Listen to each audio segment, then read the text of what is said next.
Section 4.1 is nothing more than a review, something that we've done, and we're going to do a bit more. So just on higher order, though, nothing more.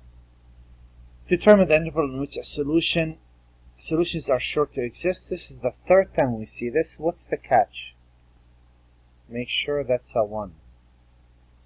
So this is talking about 4.1, higher order linear differential equation.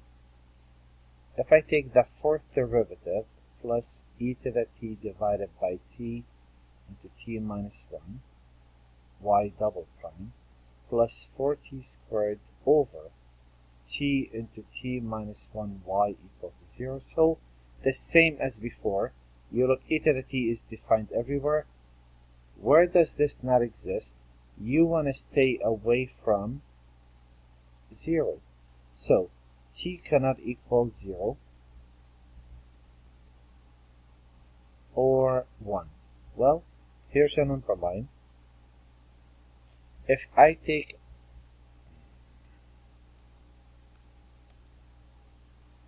here's a number line. If I take out 0 and 1, well, what are the possibilities? Either determine the intervals negative infinity to 0 or 0 to 1 or 1 to infinity. That's where you guaranteed that a solution is certain to exist. If I look at number 4, the same deal. The first order of business, make sure that's a 1. It's not. The sixth derivative plus x squared over x squared minus 4 y triple prime plus 9 divided by x squared minus 4 equals 0. Well, the same deal. X squared minus 4 cannot equal 0. So x cannot equal plus or minus 2. If I stretch a number line and take out negative 2 and positive 2, well, what are the possibilities? Negative infinity to negative 2, or negative 2 to 2, or 2 to infinity. And those would be the solutions. The second order of business, and again it's a very short section, a repetition of what we know. Determine whether the given functions are linearly dependent or independent. How do we do that? Well, we find the Wronskian. We find the Wronskian of t, and let's see what that is. I'm looking at 2t minus 3, 2t squared plus 1, and 3t squared plus t. Derivative is a 2, and a derivative is a 0. Derivative is 4t, and a derivative is a 4. 6t plus 1 and a 6.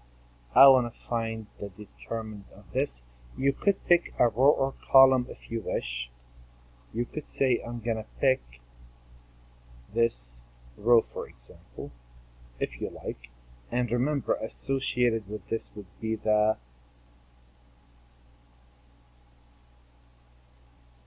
and if you were to pick this row, then you're going to say the determinant is going to equal, which is the Wronskian, 0 times, it doesn't matter, 0 times any quantity is 0, minus 4 times, you cross 4's row and column, you are left with a 2t minus 3, a 3t squared plus t, a 2 and a 6t plus 1.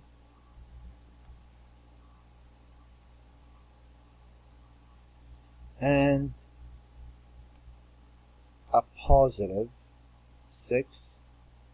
You cross 6's row and column, you're left with 2t minus 3, 2t squared plus 1, a 2 and a 4t.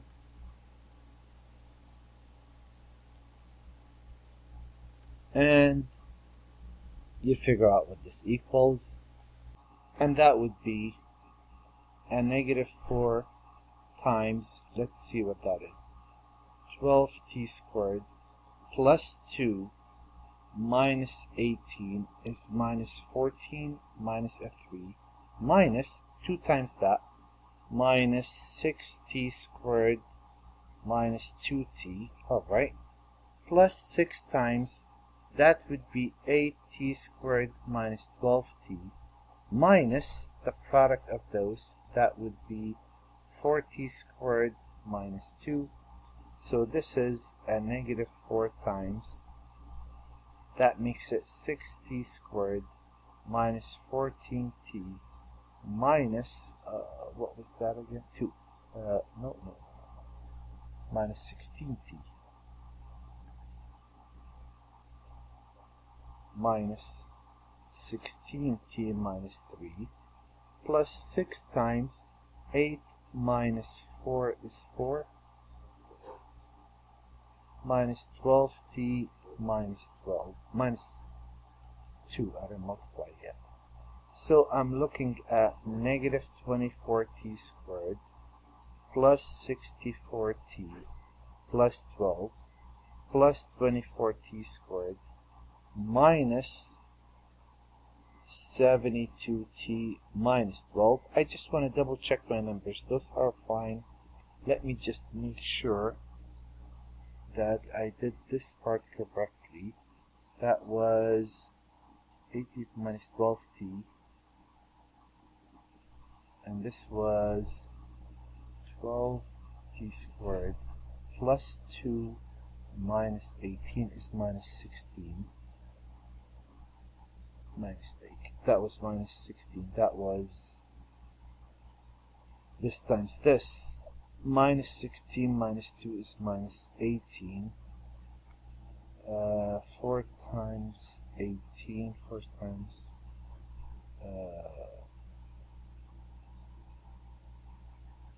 80. Oh, that is 32. 72. They cancel out. Okay. So I get it to be 0, therefore this is linearly dependent. Also, I could have done this as well.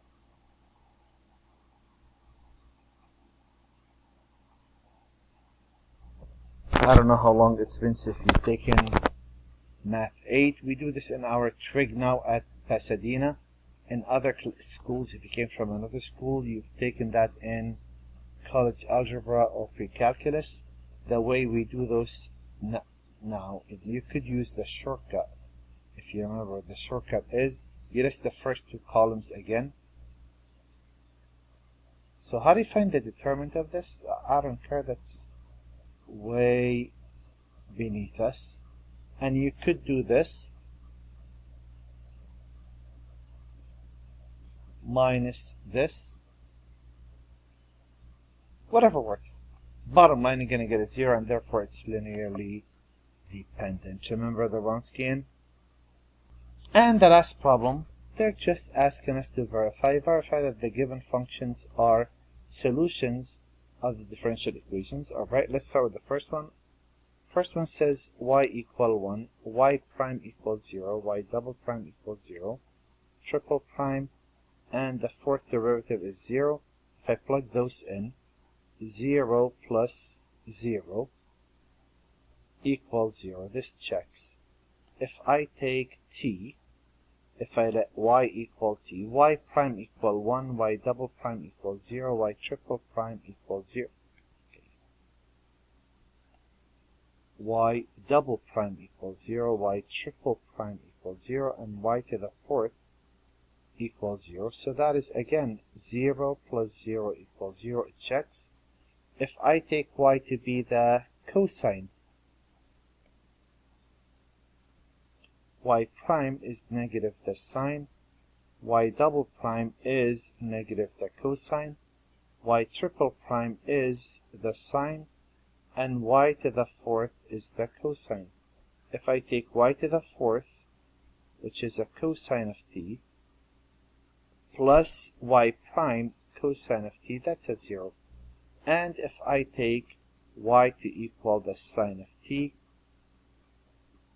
y prime would be the cosine of t, y double prime would be negative the sine of t, y triple prime would be negative the cosine of t, and the fourth derivative will be the sine of t, and the fourth derivative is the sine of t, plus and negative sine of t equals 0. So they all check, verified the functions are solutions. We just did. Very good.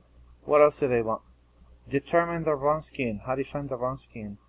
The Wronskian of t is 1, 0, 0, 0, t 1, 0, 0, cosine of t.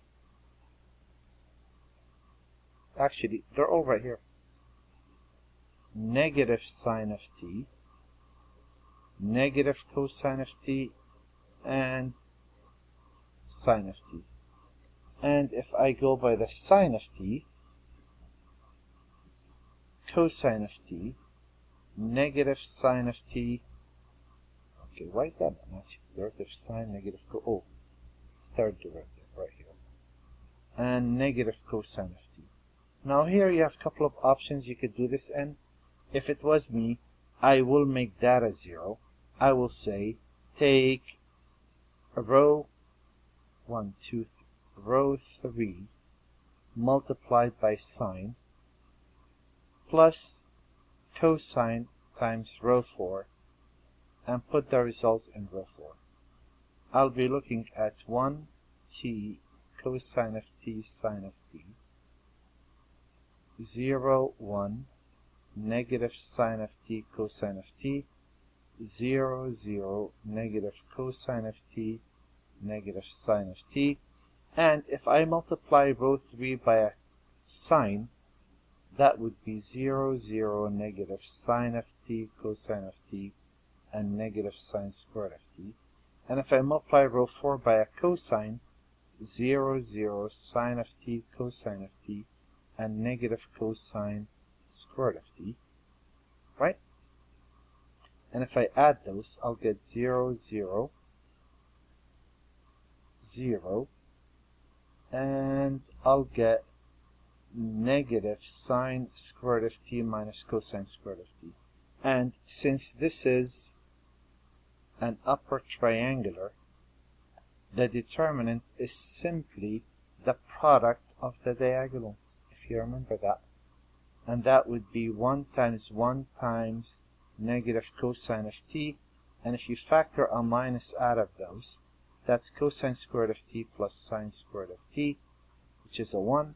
That would be a cosine of t, which doesn't equal 0. Well, they only say find it. There it is. You could also, if you wish, you could pick a row or column. If I was picking a row or column, it would be very wise for me to pick this row, this column. Whatever works. And what does that show? That showed that these are linearly independent, and therefore those form a fundamental set to this equation. Not to worry, we're going to find those in the next few sections. And here's the homework. We have one more. Let's see. Okay, there we go. Oops. I love it when that happens. And there's the homework.